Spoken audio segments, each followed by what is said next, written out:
Hello friends, आप सभी का पीवाईपी स्टडी चैनल में स्वागत है। इस वीडियो में हम फूड इंस्पेक्टर के लिए इम्पोर्टेंट क्वेश्चन आंसर देखेंगे।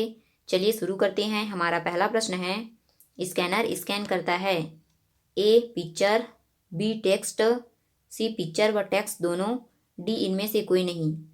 इसका सही आंसर है ऑप्शन नंबर सी, पिक्चर व टेक्स्ट दोनों। स्कैनर एक इनपुट डिवाइस होता है जो पिक्चर व टेक्स्ट दोनों को स्कैन कर डिजिटल रूप में कन्वर्ट करता है। तो इसका सही आंसर हो जाएगा ऑप्शन नंबर सी, पिक्चर व टेक्स्ट दोनों। चलिए अगला प्रश्न है, हाल ही में इनमें से किसे स्वास्थ्य रत्न पुरस्कार से सम्मानित किया गया है? A doctor Priyanka Shukla, B doctor Faizul Hasan Firdausi, C doctor Nitin Gadhwal, D इनमें से कोई नहीं। ये करेंट का क्वेश्चन है, तो बताइए इसका सही आंसर क्या है? इसका सही आंसर है option number B, doctor Faizul Hasan Firdausi.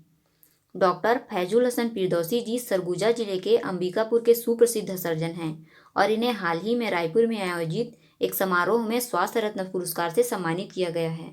चलिए अगला प्रश्न है, कक्सार नृत्य किस जनजाति का पारंपरिक नृत्य है? ए मुड़िया, बी मारिया, सी बैगा या फिर डी कंवर।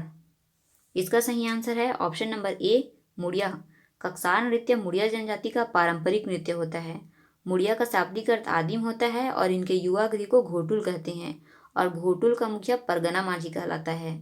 माओ पाटा इनका लोक नाट्य होता है और इनके प्रमुख देवता लिंगोपेन होते हैं। और बेरिया लेनी द्वारा मुड़िया के जीवन पर आधारित प्रसिद्ध रचना मुड़िया एंड देयर घोटुल लिखी गई है। यहाँ पे जो ऑप्शन नंबर डी में कंवर जनजाति है, तो कंवर जनजाति बार नृत्य करती है जो लगातार 288 घंटे तक चलता है। चलिए अगला प्रश्न है, माना दर्रा स्थित है? ए उत्तर प्रदेश, बी उत्तराखंड, सी जम्मू कश्मीर, डी हिमाचल प्रदेश। इसका सही आंसर है ऑप्शन नंबर बी, उत्तराखंड।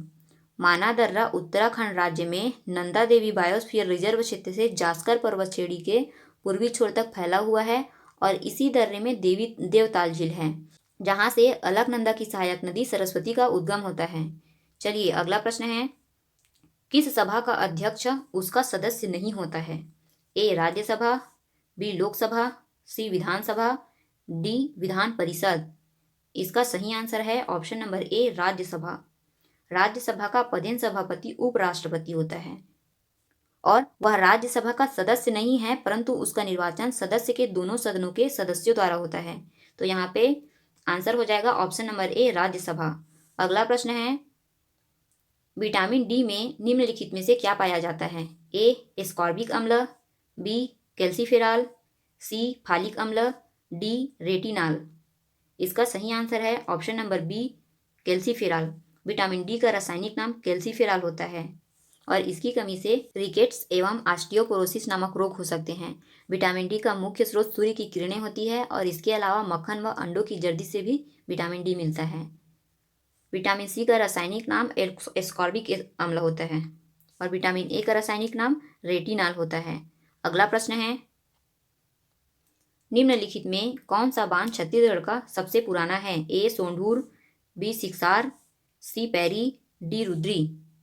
बताइए इसका सही आंसर क्या है?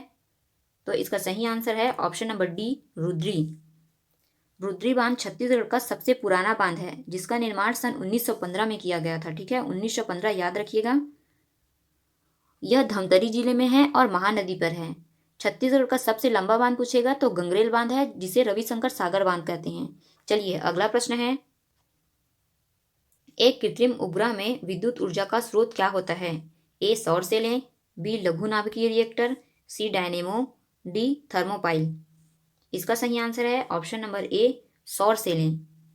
मानव द्वारा निर्मित ऐसा आकाशीय पिंड जिसे बहुउद्देश्यों के लिए पृथ्वी की सतह से ऊपर विभिन्न ऊंचाइयों पर स्थापित किया जाता है उसे कृत्रिम उपग्रह कहते हैं और इन उपग्रहों में विभिन्न इलेक्ट्रॉनिक उपकरण लगाए जाते हैं जिनके संचालन के लिए सौर सेलों का प्रयोग किया जाता है और ये सौर सेलें सिलिकॉन की बनी होती है जो सौर ऊर्जा को विद्युत ऊर्जा में परिवर्तित करती है।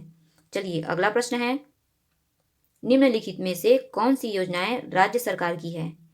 चारों योजनाओं में से कौन सी योजनाएं जो है राज्य सरकार की है ये बताना है। अ अंत्योदय योजना, ब अन्नपूर्णा योजना, स ग्रेन बैंक योजना या फिर अमृत नमक योजना। तो इसका सही आंसर है ऑप्शन नंबर द, अमृत नमक योजना।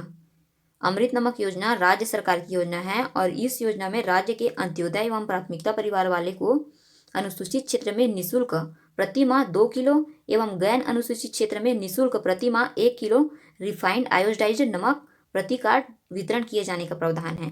कहने का मतलब ये है कि इस योजना के अंतर्गत अंत्योदय एवं प्राथमिकता परिवार वाले क्षेत्र के अनुसूचित क्षेत्रों में प्रति माह 2 किलो और गैर अनुसूचित क्षेत्रों में प्रति माह 1 किलो नमक दिया जाता है।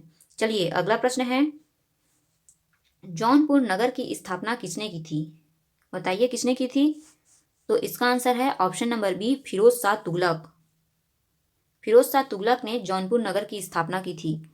इन्होंने अपने चचेरे भाई जौना खां, जिन्हें मुहम्मद बिन तुगलक भी कहते हैं, तो जौना खान या मुहम्मद बिन तुगलक की याद में ही क्या किया था? जौनपुर नगर बनाया था। ठीक है, नगर की स्थापना की थी। यहाँ पे जो ऑप्शन नंबर डी में सिकंदर लोदी है, तो सिकंदर लोदी ने 1504 ईस्वी में यमुना नदी के किनारे आगरा नगर बसाया था। ये क्वेश्चन पूछा गया था 2017 में जो एग्जाम हुआ था ना, उसमें पूछा था कि आगरा नगर की स्थापना किसने की थी? तो याद रखिएगा सिकंदर लोदी ने। और जौनपुर नगर की स्थापना तो फिरोज शाह तुगलक ने। चलिए अगला प्रश्न है, 1758 में मराठों द्वारा विजय प्राप्त करने के बाद छत्तीसगढ़ के शासक के रूप में किसे नियुक्त किया गया? ए बालाजी बाजीराव, बी बिंबाजी भोसले, सी बालाजी विश्वनाथ, डी पेशवा माधवराव। बताइए इसका सही आंसर क्या है? इसका सही आंसर है option number B, Bimbaji Bhosle.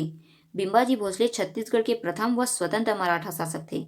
इन्होंने रतनपुर में राम टेकरी मंदिर का निर्माण करवाया था और इनकी 3 पत्नियां थी, उमाबाई, आनंदीबाई और रमाबाई।